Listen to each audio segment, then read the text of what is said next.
Good morning, everybody. There's my pine cone. That pine cone came from Mammoth. Gotta get that grass out of there. This was actually a working fountain, and there's a pump in there, and I got water to it, but it just is too much to keep it going. So it looks good for decoration, but anyhow. This morning, it's Sunday, so we're always doing something every day, And being as hot as it is down here, there's Bud. Where's your sister? She back there. Everybody's in their position. They're in their positions. So I haven't been taking them with me out to the sweat equity project because it's just too hot, and we've been staying out there till like 2 or 3 o'clock, and it's hot. But this morning we're going to do some stuff early. It's just after 6 o'clock, and it's still nice and cool. So we're gonna go by the Patton yard. Haven't been over there for a couple weeks, and we got that property is actually on the market. We're trying to sell it. Because we don't really utilize it anymore. I hate to do that, but if I do, or if I don't, I should say, we've got a lot of work to do over there. We had a tenant in there, and he trashed it pretty bad, so he was renting the whole entire thing, and I finally got him out after a lot of struggle. And he's gone now, and I've got to find the time to either invest some more money over there. It's going to cost me probably a good $25,000 to get it presentable for a new tenant. So I'll be doing flooring, finishing some kitchen cabinets. He left a whole bunch of his stuff in there, so we already moved a lot of it, but essentially we're going to turn him into a bare shell if we keep it. But I thought, the zoning, it's got a really desirable zoning, which is M2, and if anybody knows what M2 is, that's essentially an industrial zoning. So it's a couple of residential houses with a shop. It's got power. It's got 400 amps of power, so it's got lots of power. You can do an auto shop. It's got a big tall area to where you could put a lift in there, which was what I was going to do a long time ago. Put a car lift in there, and I've got all these old projects that they're just rotting away. I've got a ton of old classic not antique, I guess some of them are antique, but a lot of classic older vehicles that I think they're cool, and over the years I've just accumulated a bunch, probably 6 or 7 of them. And one of these days when I get the time, right, that's the saying that we all say, when I get the time and I'm not doing anything, and I can just work on these cars. I can just, I can wake up in the morning, have my coffee, and go down to the shop and work on my classic car. That's the dream, right? I have nothing to do. I don't have to answer to anyone. I can just go down there, put my mind on the car, work on the car, get a sense of accomplishment doing that, get it built, have fun driving it. Maybe take it to a car show. Yeah, I've been saying that for, I don't know, a long time, and it just hasn't happened. Maybe eventually when I get all my guys firing on all cylinders, and I'm not constantly chasing jobs trying to bring in more work, maybe that'll happen. Maybe if I, strike it big on one of these properties that I own and sell it for a bunch of money, maybe I'll retire. I've talked about it. I'm way too young to retire, and I know I couldn't do it. I would just probably take the money and buy another headache, because my brain's just wired that way. Like I'm constantly looking for some kind of way to make more money, and that's kind of a detriment in a certain sense. It provides a good living for my family and the people that work with us, their families, but at a certain point you wonder if it's a detriment, if it's something you just can't. There's definitely more important things to life than money, but I have a hard time figuring out what those are, and I got to work on that. That's kind of that's my 2 cents for today, is try to start focusing on things outside of money, because I'm not super wealthy yet, and that's all I've done is focus on trying to make money the last 10 years, and it's like, how's that working out for you? I'm doing okay. I can't complain, but you always tell yourself, once I get to this certain level, then I'm going to stop, or I'm going to do this, I'm going to do that. And you just never seem to do that. Anyways, let's get to the day. I'm going to take you guys over to the yard. We're going to snoop around over there, probably open up a few things and look around, and just make sure everything's still in place. And I like to go over there and I'll kind of think about what I need to do. And there again, if we end up not selling the property, because I've already done a price drop, and last year when I had the tenant in place, I had it up for sale for a short period of time, and we had offers come in at $50,000 higher than what we're even listed at right now. We're listed way lower right now, $50,000 less, and we're just still not getting any action on it. And so at a certain point, I'm not going any lower on the price, obviously, so maybe it's one of those things where you gotta pony up some more cash, fix the thing up the way it needs to be fixed up. It's not going to be cheap, and turn it back into rental income, which will be a slow burn on getting the money back, but at least the property's sitting there doing something, and it's not just sitting vacant. See how it goes. Let's go take a look at a few things, and then we're going to head out to the ranch. Take you guys back out to the ranch. We're going to look at the spoils from our trade, and I'm going to kind of start coming up with some game plans on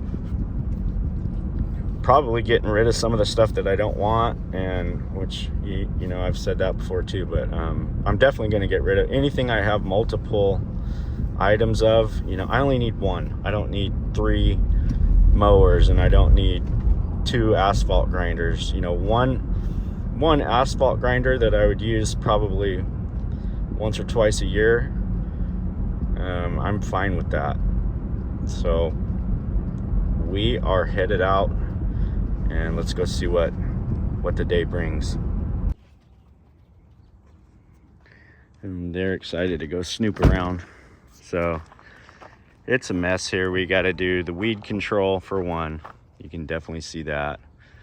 Got the dump trailer here, but so there's the shop, and that is a 12-foot door. So you can easily get in there, have a car, lift it up, get underneath it. It's got a nice it was a 3-bedroom home. We converted it, and it's all open inside because we were thinking office space, but we can easily change that back to, I probably wouldn't go 3-bedroom the way they built these houses back in the old days. They just really made tiny little bedrooms, and I think 2 nice bedrooms, good sized ones, with a large living room and a nice kitchenette, or kitchen area I should say. Has 2 bathrooms. This one's got 2 bathrooms here, And this, back, you know, before we went to Mammoth, you know, this was supposed to be our main office here in Bakersfield. So I put commercial windows in, and I put a really cool commercial door on the front. And it's, we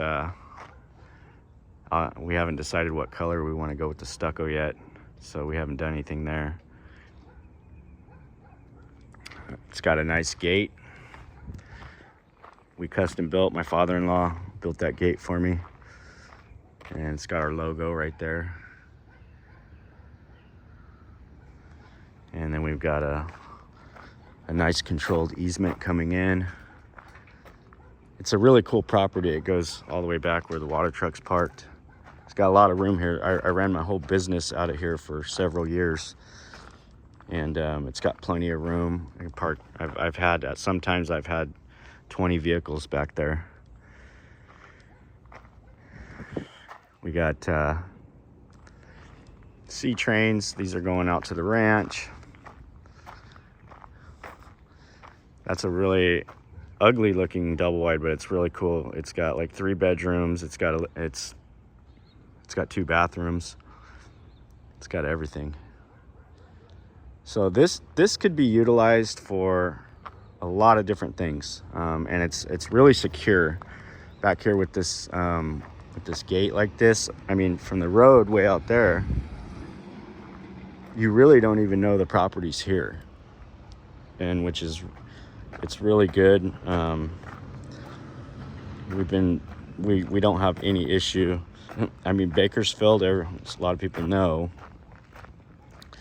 is starting to be like LA. You know, it's you got thieves and you got druggies and you got these guys, you know, they're rampant. And it's California, it's rampant, and they can't control it. And you see what's going on in LA right now with these riots, and I'm not laughing, but I'm just like, it's not my problem, you know, it's not my problem.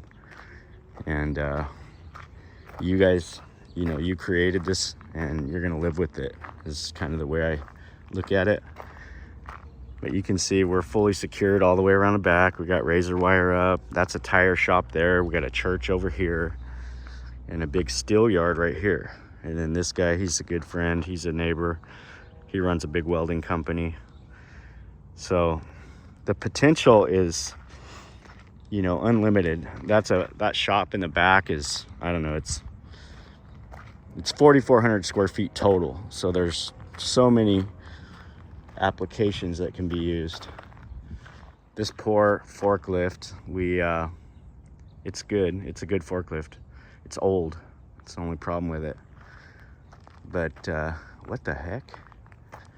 Why is that? Oh, I know what that is. So that was the, was that the tilt? I don't know what that ramp, nobody told me about that. What the heck is that doing there? Looks like somebody just set it there. Why is that there? I thought it was this. Maybe it is a replacement for this. He may have found one or something. Because that one was leaking a little bit, but that allows this thing to shift. That's the real unique thing about this one here. It's got that 45 on the forks. So you can turn it almost at a 90-degree angle, and that's pretty nice.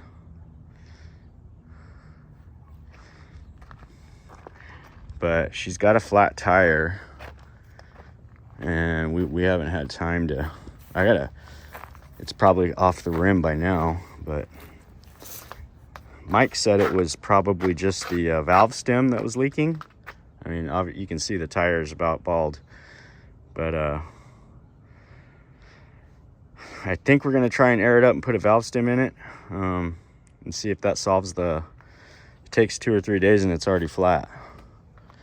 But you can see it's due for tires on the rear anyways.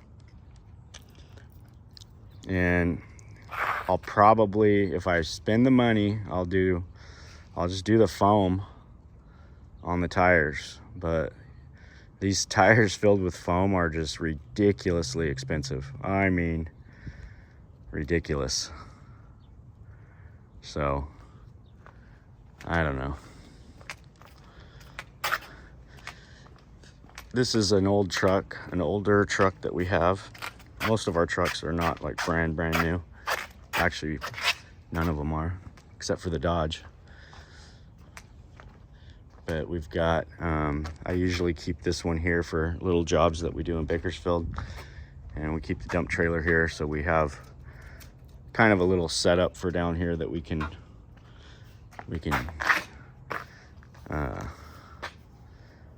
get stuff done when we're down here, you know. But I mean, you can see this is it's pretty cool. If you were to rent like this spot here, you know, you would get, this is 2 separate properties too, by the way. So that's one whole property there, and this is one whole. So they got 2 different addresses. Potentially you could have 2 tenants in here. This space here with the shop is going to go for close to $5,000, probably around $5,000 a month. And then this one here would be, you know, $2,500. And you got a 2-car garage, you got a nice office, kitchen. It's got 2 bedrooms, 2 bathrooms. It's got a laundry room. They both have laundry rooms. So potentially a business owner, somebody starting out, can live where they work. And that's kind of, that was the pretense that we were going for when we started out with this project. We didn't follow through, and so it's either now it's the time to sell or follow through. You know, that's kind of where I'm at with it.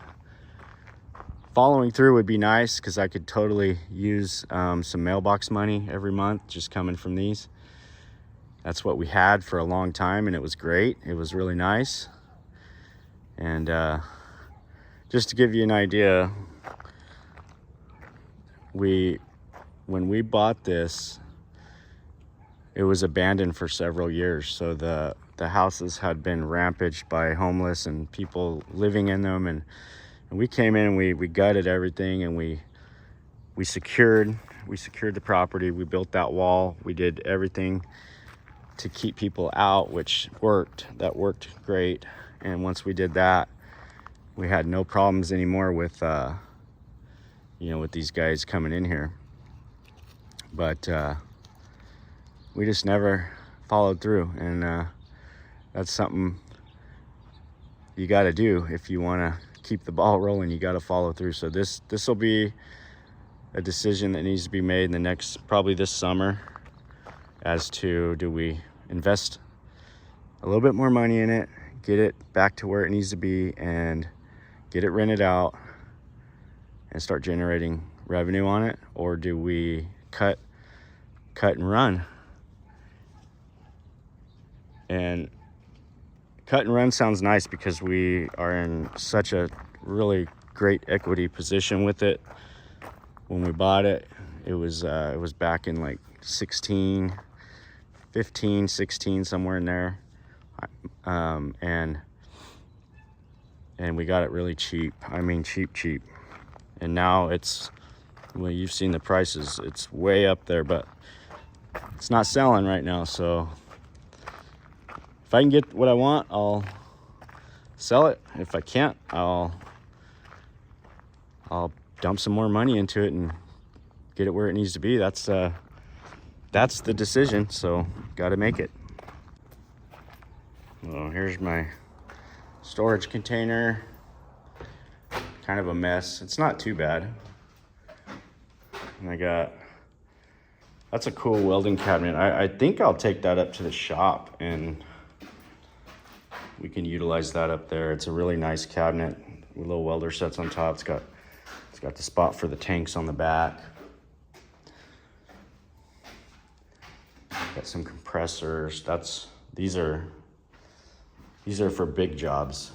We haven't had any big jobs in a while, so we don't really use them, but we got 2 of them. The nailers is what I'm looking for. I'm looking for these nailers for the siding. I think this is them right here. So those are that's a pin nailer. That's not what I'm looking for. The coil ones.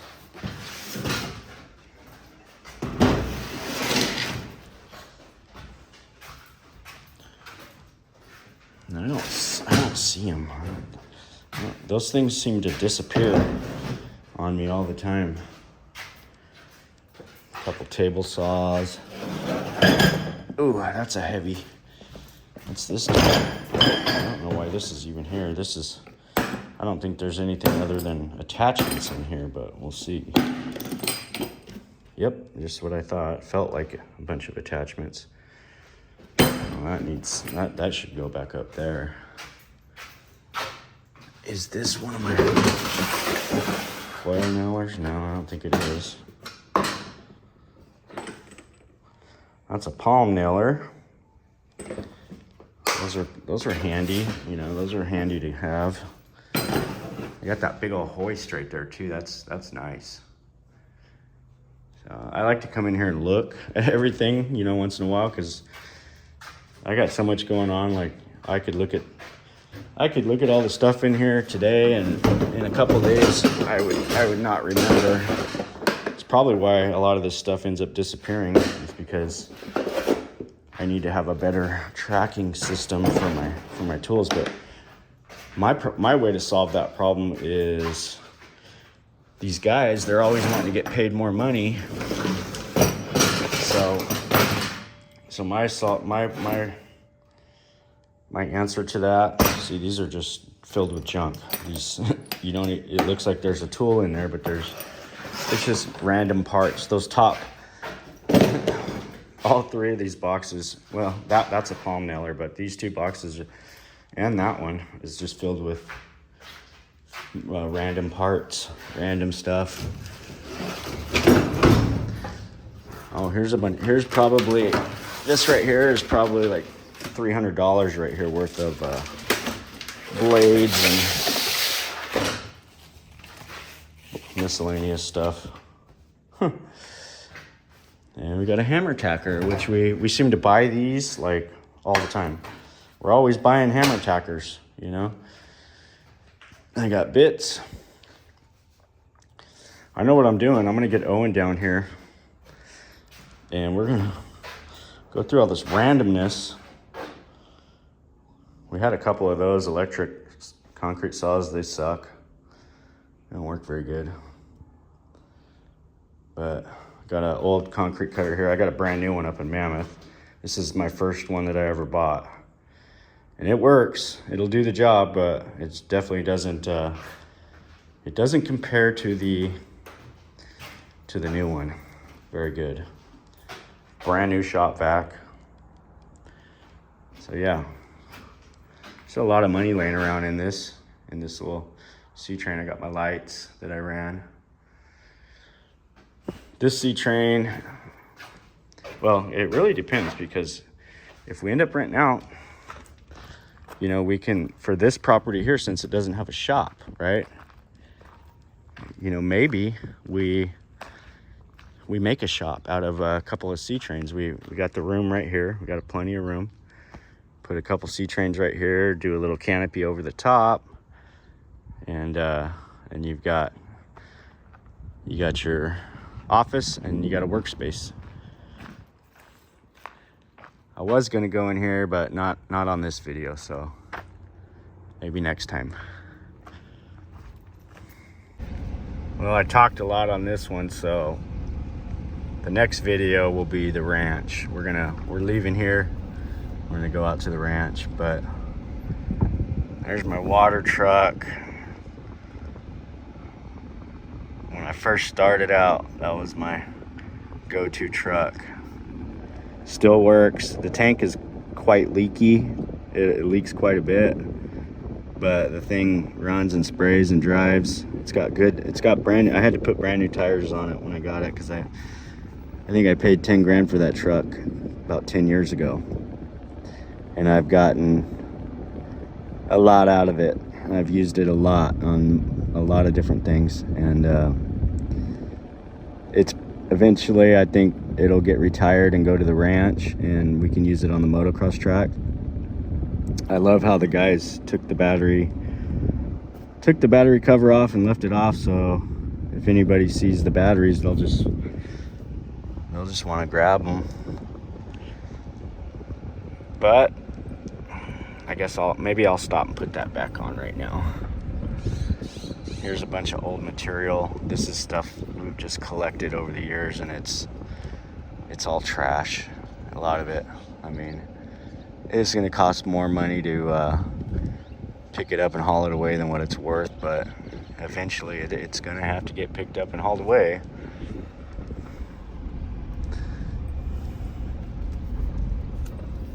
Yeah, we'll stop and put that cover back on just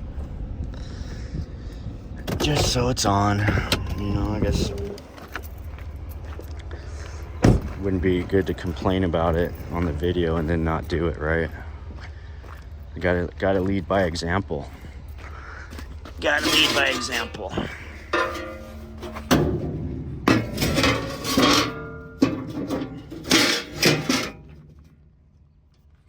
Even put the latch on and everything. There you go, see?